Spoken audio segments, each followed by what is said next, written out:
They're in the Tenerife family, the Bichon Tenerife family. I was wondering, yeah, they look a little bit like Bichons. Yeah. Yeah. Cool. I wonder if this is being taken. Very cute. Look at her zooming around, isn't she a good dog? So I have several kinds of treats, but I brought treats that he was able to tolerate when he was little. Oh, there he goes. Just so everyone knows where his territory is. He's taking it. Good puppy, yes. Run, run. I'm going to go get I'm actually taking a video of this. Can you believe it? It's excellent. You'll enjoy that. It's the first video I've had of her because I can't usually... Sadie! Sadie puppy, come! Sadie! There she goes. Great.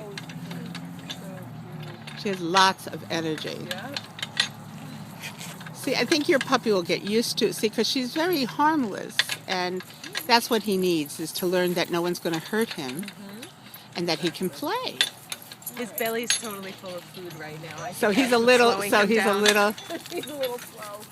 Otherwise, I think All right, let's go. Go. Come here, please. Good boy.